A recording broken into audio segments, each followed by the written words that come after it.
Mandela Effect. Many people have asked me to provide my position on the Mandela Effect. And I feel like you guys are going to be disappointed in me because I can't go along with it.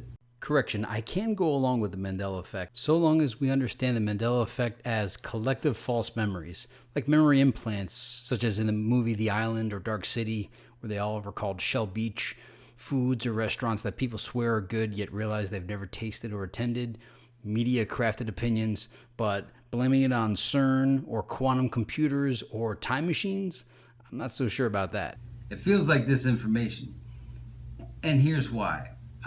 And maybe it's a role-playing gag that I'm just not in on, but it just seems that everybody's taking this thing really serious online, the videos I watch. And I mean, it's some people are religious, some people aren't, but they're really considering the Mandela Effect without having much real proof about it. So they have a bad memory, or the game of telephone has given us the wrong lines to remember all these years. So one of them is the Berenstain Bears. I don't even want to talk about this, but I recall a long time ago, before the 2013 Mandela Effect became official. I think I was still in school. It might have been the 90s, and I remember hearing that it's Berenstain and not Berenstein. And I remember having an issue with that back then, thinking, man, I always thought it was Berenstein, but maybe I just read it wrong. But here's how I know the Mandela Effect is not real. So one of the examples they used was Field of Dreams. If you build it, they will come. But it's if you build it, he will come. So I was explaining the Mandela Effect to one of my friends, and he had never heard of it before. I asked him, I said, hey, Field of Dreams, what do you remember the famous slogan to be? And he said, if you build it, he will come. And I said, really? He will come, huh? He's like, yeah, it's Shoeless Joe Jackson. I'm like, you don't remember it being if you build it, they will come? And he's like, no, it was he will come. I'm like, oh, okay. I remembered it as if you build it, they will come.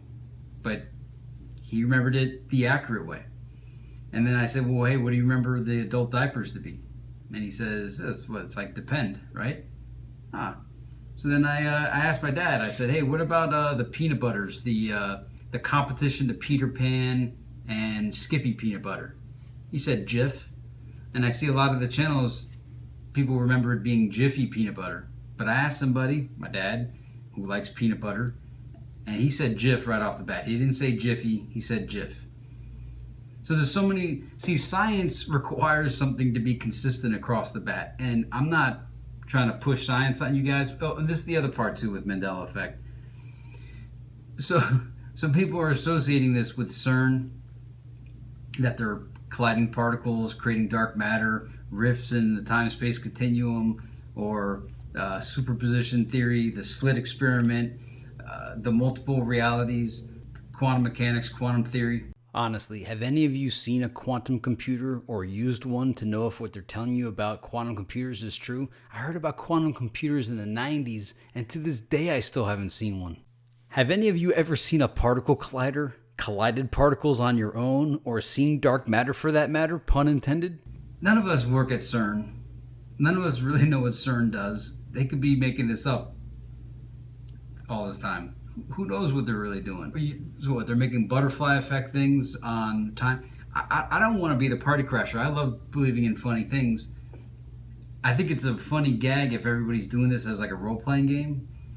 If it's like a big joke, like a couple other things I see on YouTube all the time are videos about the Illuminati that are, they're watching music videos and pointing out Illuminati symbolism. But most of the people doing this, if you're not in the Illuminati, how do you know what the symbols really mean? Like, we're all going off of some information from somebody like 30 years ago. And we're just we look like idiots talking about this stuff. And that's why I'm speaking against this Mandela Effect, is because, and I asked the guy, I said, hey, do you remember Mandela dying in prison? He's like, no, he died like recently. People just have bad memories, or bad information has been shared over time. Have you guys considered that? Specificity of dialogue was not important until the internet became popular and accuracy could be socially policed. So slogans and whatnot from the past may have been improperly passed on, as there was no on-demand way to consume info and to check it. Nerdcore was not socially acceptable in the 80s and 90s. It wasn't until recently where you call people out for not having like the exact lyrics and stuff like that. It's funny at first. Mandela Effect is hilarious. I cracked up when I first heard about the Mandela Effect. It was so funny to me because I thought it was a joke. And maybe it is a joke and I'm just not in on the whole role-playing gag.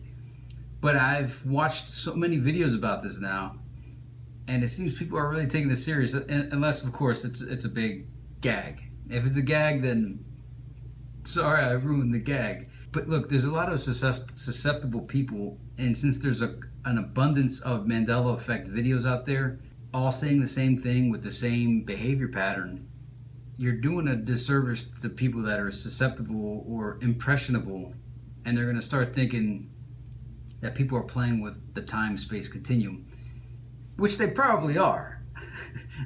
But I don't think it's the Mandela Effect per se, and I don't think it's CERN per se. I guess I'm incorrect for denying it. I just think the approach we're taking for the Mandela Effect is incorrect. I did see one guy, he made a 30-minute video. It was fantastic about Mandela Effect, and it was thorough. It included quantum theory, stuff from What the Bleep Do We Know. He did a great job, but we don't have like tangible evidence proof. We got like the Snow White thing, magic mirror on the wall, mirror, mirror on the wall. Like people are doing selective examples. So I found both. I found mirror, mirror on the wall and magic mirror on the wall. The Luke, I'm your father. Dude, you just remembered it wrong. Yeah, I think that was my turning point for me when people started using Star Wars references to back Mandela Effect, because it's like, no, George Lucas intentionally modified those films, and Han Shot First was the biggest example of that. Like, Han Shot First is the original Mandela Effect.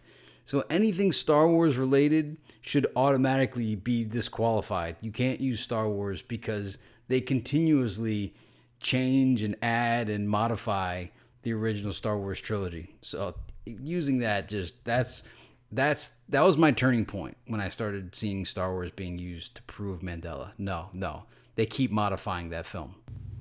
Do you really think they're modifying movies?